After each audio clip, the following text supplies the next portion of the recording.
Welcome back. There are more millionaires today than ever before, but $1 million doesn't go as far as it used to, as our Sharon Epperson reports. Sharon? Well, Kelly, having a sufficient retirement fund depends on several factors: your expenses, your investment returns, health care costs. But generally, to retire at 65 and have that money last for 30 years, many financial advisors say you'll need $1 million nest egg in order to generate annual retirement income of $40,000. Now, the median household income in most of the country is actually between $45,000 and $60,000, which would require you to have saved over $1 million. If you live in the Southeast, where most of those white states are, or New Mexico or Oklahoma, you may get by with less than $1 million since the cost of living is less. But in parts of the Northeast, where the median income is closer to $60,000 or more, you'll probably need at least $1.5 million or more in your retirement fund to preserve that income. Now, the reality is that many retirees are able to live on, or are forced to live on, less than $1 million nest egg. The Census Bureau data shows that the median household income for those age 65 or older, for those retirees, is actually below $34,000. Back to you. Thank you, Sharon. What's fascinating to me, Peter Bookvar, okay, she just showed numbers that the median income goes from the cohort of 55 to 64, I think was 58,000, 64 plus to 34,000. If you want to talk about stimulating the economy, if you can just close that gap, if you get people, in other words, not to fall off a cliff when it comes to their spending and their incomes at retirement age, wouldn't that do wonders? Absolutely. Look at the retirement people right now. The Federal Reserve, through zero interest rates, has really damaged their plans for retirement because they're not getting any savings or interest on their savings. They're being forced to take aggressive risk.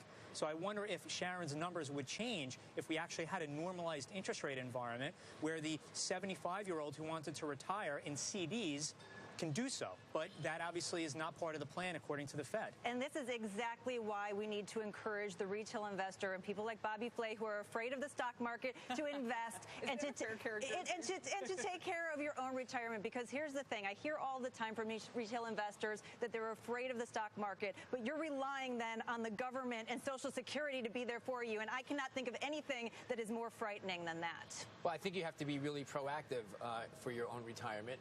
I just got my first tuition bill for my daughter's university next year, and I know that I'm going to be opening restaurants for a really long time. And really, you bring up a really good point, which is, what do you do with your money?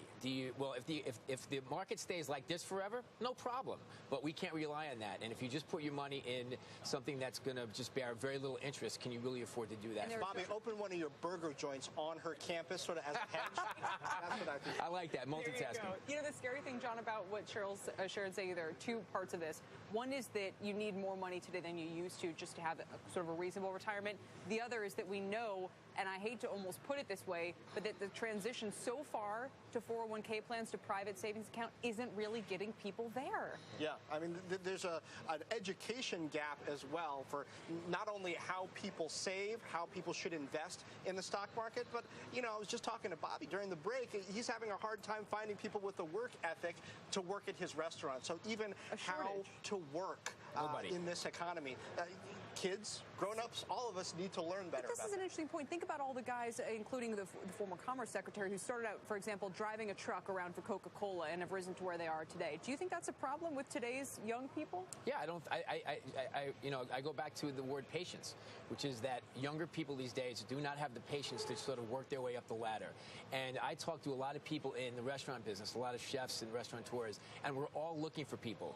We can't find people to actually work in our restaurants, and it's really difficult. So and you promote those people that do well, I would imagine, absolutely. Bobby, right? I mean, that's the whole deal. Send your resumes to Bobby exactly. Flay. And Peter, before we go, do you know what your number is for retirement? Do you have a number?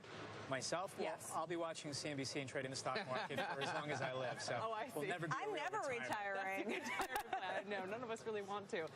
Amazon is fighting a price war with one of the world's largest book publishers, but now it's got a new enemy on its hands, comedian Stephen Colbert. And boy, does he have a message for Amazon.